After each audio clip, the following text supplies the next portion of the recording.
Chapter 13 Bharatiya Nagarik Suraksha Sanhita, information to the police and their power to investigate.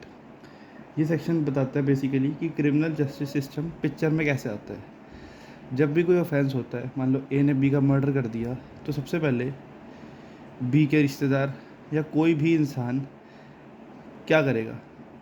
Simple सी बात है, आप लोगों ने मूवीज़ में, सीरियल्स में देखा होगा, सुना भी होगा, कोर्ट गए हो तो पता ही होगा 100% कि एफआईआर लिखवाई जाती है। सबसे पहले एफआईआर पुलिस स्टेशन में जाता है बंदा, एफआईआर लिखवाता है, एसएचओ साहब एफआईआर लिखते हैं, उसके बाद वो इन्वेस्टिगेशन करते हैं।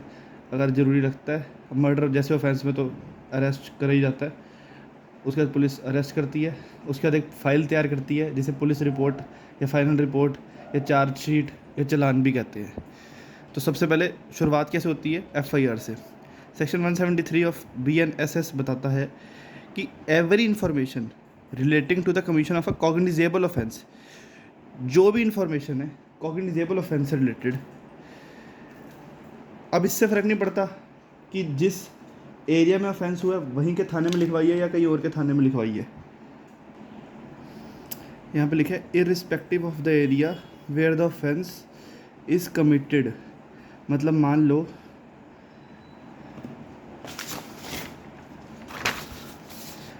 ऑफेंस हुआ प्लेस ए में, ठीक है, प्लेस ए में ऑफेंस हुआ। अब कायदे से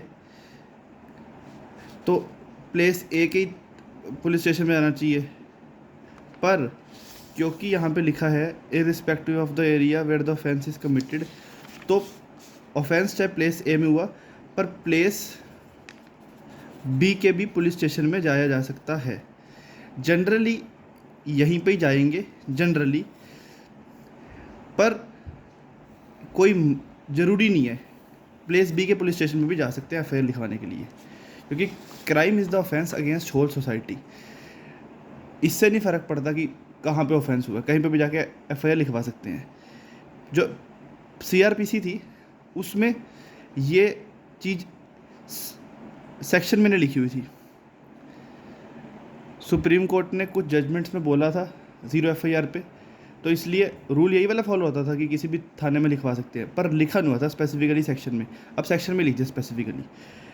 तो कोई भी इंफॉर्मेशन है relating to the commission of a cognizable offence, वो किसी भी थाने में लिखवाई जा सकती है, ओरली भी, इलेक्ट्रॉनिक कम्युनिकेशन के द्वारा भी, to an officer in-charge of a police station, मतलब एसएचओ।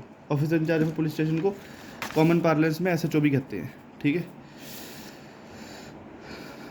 अब अगर ओरली दी जा रही है तो जो एसएचओ साहब हैं वो उसे लिख लेंगे, या वो अपने किसी दूसरे सबॉर्डिनेट को बोल देंगे, एसआई को, कांस्टेबल को, हेड कांस्टेबल को, कि वो लिख दे और उसे इन्फॉर्मेंट को सुना दिया जाएगा पढ़ के। यहाँ पे इन्फॉर्मेंट लिखा हुआ है। इन्फॉर्मेंट का मतलब, इन्फॉर्मेंट से हमें पता लग रहा है कि कोई भी बंदा एफआईआर लिखवा सकता है, कोई भी बंदा। कॉमन पार्लेंस में हम कंप्लेनेंट बोल देते हैं, पर प्रॉपर जो वर्ड है वो इन्फॉर्मेंट है। कंप्लेनेंट एफआईआर नहीं लिखवाता, इन्फॉर्मेंट एफआईआर लिखवाता है। तो जब किसी बंदे ने एफआईआर लिखवाई, मैं गया मान लो एफआईआर में लिखवाने गया, ठीक है। उसके बाद जब मैंने लिखवा दी तो मेरे को पढ़ के सुनाई जाएगी, रीड करके, ठीक है। और जिसने भी वो इन्फॉर्मेशन दी है, मैंने दिया मतलब इन्फॉर्मेशन, तो मेरे साइन होंगे, साइन एफआईआर पे साइन होते हैं इन्फॉर्मेंट के, ठीक है। और अगर इलेक्ट्रॉनिक कम्युनिकेशन द्वारा दी गई है एफआईआर, क्योंकि अब ये नया ऐड हुआ है, पहले ये नहीं था, अगर इलेक्ट्रॉनिक कम्युनिकेशन के द्वारा एफआईआर लिखवाई गई है तो मान लो मैंने आज ऑनलाइन, मान लो मैंने आज फ़ोन के थ्रू एफआईआर लिखवा दी, ठीक है, नेट वेट पे जाके जो भी वेबसाइट होती है उस पर एफआईआर लिखवा दी, तो वो 3 दिन के अंदर, आज मैंने लिखवाई है ना, तो आज से वो 3 दिन के अंदर उसे रिकॉर्ड में लेके आया जाएगा, और उसका जो सब्सटेंस है वो जो स्टेट गवर्नमेंट ने भी बुक प्रिस्क्राइब करी है उसमें उसकी एंट्री कर देंगे। तो सिंपल सी बात है, मैंने ऑनलाइन मीडियम के थ्रू एफआईआर लिखवा दी।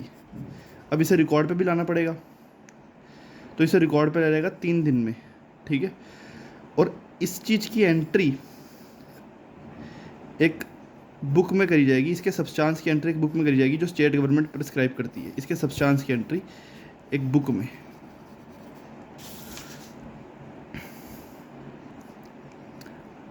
अब अगर इन्फॉर्मेशन एक वुमेन ने दी है जिसके अगेंस्ट ये फॉलोइंग ऑफेंसेस हुए हैं, ये ऑफेंसेस अगेंस्ट वुमेन है, ठीक है, outraging the modesty of women, rape, acid attack, तो अगर वुमेन के अगेंस्ट जो ऑफेंसेस हुए हैं या एक्चुअली कमिट नहीं हुए, अटैम्प्ट हुआ है, ठीक है, attempt to rape, attempt to throw acid, तो जो इन्फॉर्मेशन रिकॉर्ड करेगी वो वुमेन पुलिस ऑफिसर होगी या कोई वो और वुमेन ऑफिसर होगी। तो अगर वुमेन के अगेंस्ट ये ऑफेंसेस हुए हैं, ये वाले ऑफेंसेस 64, 65, 66, 67, 68, ये सारे, तो वुमेन पुलिस ऑफिसर इन्फॉर्मेशन लिखेगी या कोई भी वुमेन ऑफिसर। अब अगर इन सेक्शंस में ऑफेंस हुआ है किसी वुमेन के अगेंस्ट, तो उस सिचुएशन में और एंड ये तो एक तो इन ऑफेंसेस के अंदर ऑफेंस हुआ है, दूसरा जिसके अगेंस्ट ऑफेंस हुआ है वो टेम्परेरी बेसिस पे या परमानेंट बेसिस पे मेंटली या फिजिकली डिसेबल्ड है, तो उस सिचुएशन में जो पुलिस ऑफिसर होंगी, जो वुमेन पुलिस ऑफिसर या वुमेन ऑफिसर होंगी, वो उसके घर पे रेजिडेंस पे या कोई भी कन्वीनियंट प्लेस जो उस विक्टिम, फीमेल विक्टिम को लगता है कन्वीनियंट, उस वहाँ पे रिकॉर्ड होगी in the presence of an interpreter या स्पेशल एजुकेटर, जैसा भी ठीक लगता है। और जो पूरा प्रोसेस है इट शैल बी वीडियोग्राफ्ड, पूरी प्रोसेस की वीडियोग्राफी भी होगी।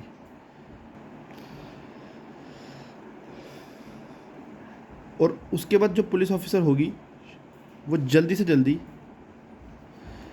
183 सबसेक्शन 6 क्लॉज ए के अंदर उसकी स्टेटमेंट मजिस्ट्रेट के सामने भी रिकॉर्ड करवाएंगे। तो जो फीमेल विक्टिम है जिसके अगेंस्ट ऑफेंसेस हुआ है इन सेक्शंस में,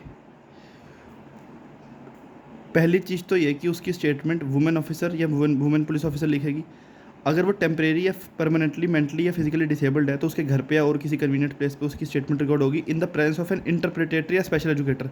अब इसकी क्या जरूरत पड़ेगी स्पेशल एजुकेटर या इंटरप्रिटेटर की, क्योंकि वो टेम्परेरी या परमानेंटली डिसेबल्ड है, क्या पता पुलिस वाले को समझना है कि वो क्या कह रही है, तो कोई एक्सपर्ट चाहिए होगा ना। पूरी प्रोसेस की वीडियोग्राफी होगी और मजिस्ट्रेट साहब के सामने भी उसकी स्टेटमेंट रिकॉर्ड करी जाएगी उस विक्टिम की under section 183(6)(a।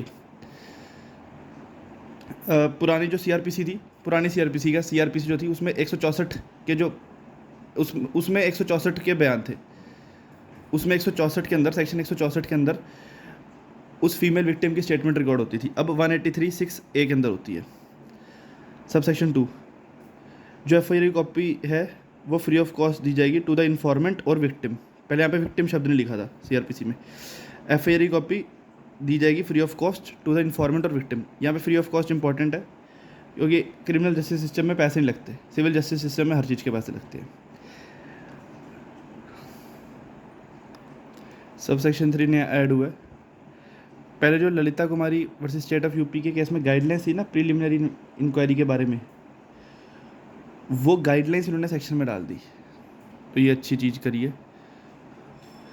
Sub section 3 बताता है कि अगर किसी ऑफेंस की सज़ा, अगर कोई कॉग्निजेबल ऑफेंस से रिलेटेड इन्फॉर्मेशन दी, जिसमें 3 साल से ज़्यादा सजा है पर 7 साल से कम है, 3+3 साल से ज़्यादा सजा है पर 7 से कम है, तो जो SHO है वो कम से कम DSP की परमिशन लेने के बाद और ऑफेंस के नेचर और ग्रेविटी को कंसीडर करके प्रीलिमिनरी इंक्वायरी कर सकता है कि क्या, ये फाइंड आउट करने के लिए कि क्या कोई प्राइमा फेसाई केस बन रहा है कि नहीं। और ये प्रीलिमिनरी इंक्वायरी जो है ये 14 दिन के अंदर, 14 डेज़ के अंदर ख़त्म करनी है। ये सारी चीज़ें ललिता कुमारी वर्सेस स्टेट ऑफ यूपी के केस में कोर्ट ने बोली थी, ऑनरेबल कोर्ट ने बोली थी। तो फिर से बताता हूँ, 3 साल से ज़्यादा सजा है, 7 साल से कम सजा है, ऑफेंस कॉग्निजेबल है, तो जो SHO साहब है वो DSP की परमिशन लेने के बाद ऑफेंस के नेचर और ग्रेविटी को कंसीडर करते हुए प्रीलिमिनरी इंक्वायरी कर सकते हैं, ये फाइंड आउट करने के लिए कि कोई प्राइमा फेसाई केस बनता है कि नहीं बनता, और प्रीलिमिनरी इंक्वायरी 14 दिन में ख़त्म करनी है। या फिर प्रीलिमिनरी इंक्वायरी क्यों कर सकते हैं, और लिखा है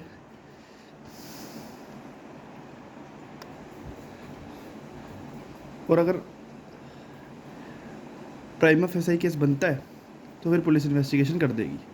मतलब 3 साल से ज़्यादा सजा है, 7 साल से कम है, कॉग्निजेबल ऑफेंस है, तो SHO डीएसपी कम से कम डीएसपी की परमिशन लेने के बाद और ऑफेंस के नेचर और ग्रेविटी को कंसीडर करने के बाद इन्वेस्टिगेशन कर सकता है, प्रोसीड विद इन्वेस्टिगेशन, अगर प्राइमा फेसाई केस बनता है तो। अब ये प्रिलिमिनरी इंक्वायरी जनरली 498A के केसेस में होती है, ठीक है। कोई मेडिकल नेग्लिजेंस से रिलेटेड केस है उसमें होती होगी ना। 498A के केसेस में इसलिए होते होगी, ये केसेस ना काफ़ी सारे झूठे आजकल लॉज हो रहे हैं, झूठी FIR लॉज हो जाती है 498A के अंदर, तो इसलिए प्रिलिमिनरी इंक्वायरी कर लेनी चाहिए as a general rule,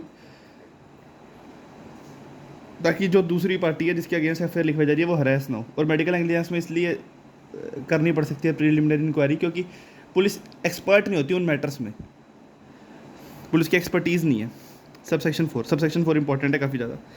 subsection 4 ये बताता है कि अगर कोई भी बंदा SHO के पास गया, पुलिस और SHO साहब उसे मना कर देते हैं कि भाई मैं FIR नहीं लिख रहा, तो वो in writing and by post SP को सब्सटेंशियल इन्फॉर्मेशन भेज सकता है। और अगर SP साहब को लगता है कि भाई जो इन्फॉर्मेशन उसने मुझे दी है, जो एग्रीव्ड बंदा है जिसने मुझे इन्फॉर्मेशन दी है, उस इन्फॉर्मेशन से ये लग रहा है कि कोई कॉग्निजेबल ऑफेंस हुआ है, तो वो SP साहब या तो खुद इन्वेस्टिगेशन कर लेंगे हिमसेल्फ, या SHO साहब को कह देंगे कि भाई इन्वेस्टिगेशन करो, या किसी भी सबऑर्डिनेट पुलिस वाले को कह देंगे कि इन्वेस्टिगेशन करो।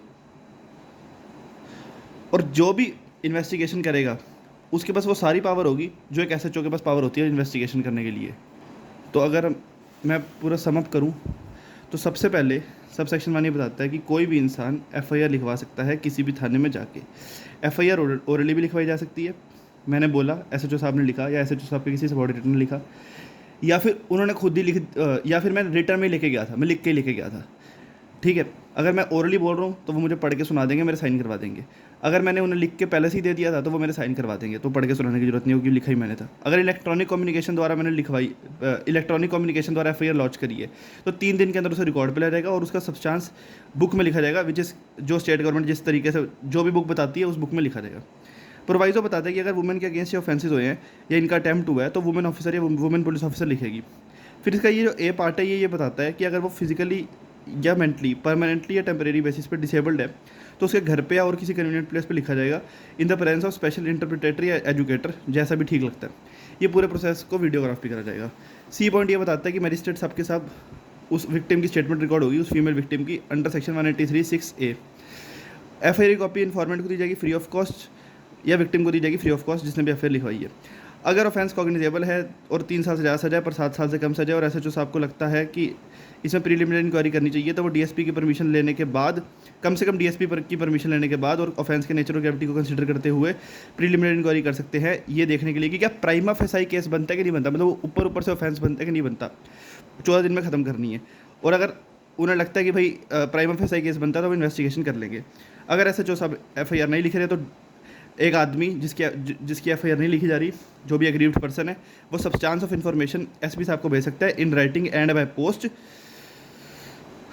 उसके बाद अगर उन्हें लगता है, SP साहब को लगता है कि कोई ऑफेंस हुआ है, कॉग्निजेबल ऑफेंस कोई हुआ है, तो वो खुद इन्वेस्टिगेशन कर सकते हैं, अपने किसी सबऑर्डिनेट को बोल सकते हैं इन्वेस्टिगेशन करने के लिए। जो भी बंदा इन्वेस्टिगेशन करेगा उसके पास वो सारी पावर होगी जो एक SHO के पास होती है इन्वेस्टिगेशन करने के लिए। Thank you.